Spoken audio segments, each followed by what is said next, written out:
And we think all good things must come from the north, okay, from Europe and beyond. Because we don't understand our work, we don't understand ourselves.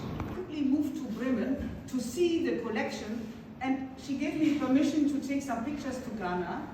This was the result of the coalition treatment between the two great German parties for question.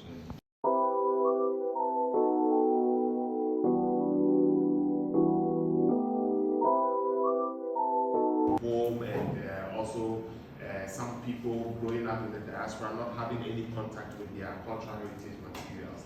And so this is the session that we had with the Ghana Togolese community, where we showed them the collection and they also expressed some of their views and interests. Now, in the process of putting all of these together, language plays a role. There's a material aspect and there's a non-material aspect. That's what it means. Because there is no human or a being sitting behind any cloud anywhere. That anybody, even the person who wrote the Bible, was not born when the world was being created. There was no journalist. So how did he know what God was? Or who God is? Everything that we see is God. And even in the Hindu cosmology also, which I study, it's the same thing. That's why we say everything is God. You who is sitting there, you are God. That's why when the Hindus say namaste, they say, I'm saluting the God in you. So nature is God and God is nature. The relationship between Job, Amma, and the rest. That is where we got the understanding that those who control energy are the Jotom. It's about how you harness energy from the natural environment, scientifically. And they did this systematically. The Jotom are scientists. We learned about the Amma. And you see that Amma is not in isolation, it's within earthenware. Then we also wanted to see whether we can separate secular materials from sacred materials.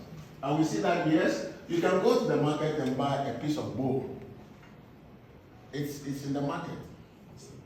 Okay, secular. You can eat, okay? When you go to the choppers, you see them. But once it's brought into this context and used to feed the spirits, it becomes sacred. And then we were informed that some of the Christian priests of today come back to the shrine for power. What you're doing here today is part of what the Ministry of Tourism, Culture and Whatever is supposed to do, period. My mother cooked not for the 10 people in the family. She cooked for about 20, 25 people every day, because my father always said that somebody may come.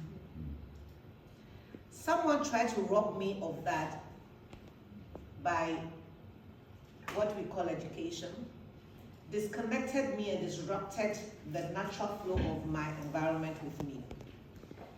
If after university I still think that this is heathenism, this is paganism, this is, call it whatever you want, it is no more their fault, it's mine.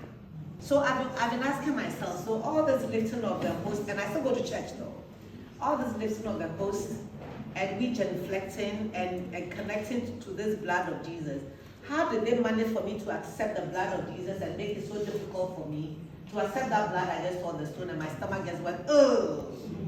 How did that happen? Yeah, that picture wasn't nice. Naturally, I'm squeamish, but there's also that thing that was done to us that made me look at it like I shouldn't be looking at it. I shouldn't even be looking at it. Why shouldn't I be looking at it when I can say in the blood of Jesus, in the blood of Jesus? I'm soaking my children in this blood of Jesus every day. And yet I'm afraid of the blood of an animal. Because I've been told that it's in the Old Testament. We are not supposed to go there at all. This confusion is the reason why I should do this research. The kind of life that my ancestors lived and lived on earth over 100 years, including my father. And they are dying in their 50s and 60s and 70s. You cannot know better than that. One thing I know is Africans do not have a religion. We have spirituality. Because there is nothing like a particular human being that you have to go through before seeing God. It is the things that are around you. It's what you use to attain God, to attain divinity. And that is what we are calling Dzoka, Legba, and whatever it is. We don't have any man with a long beard sitting out there.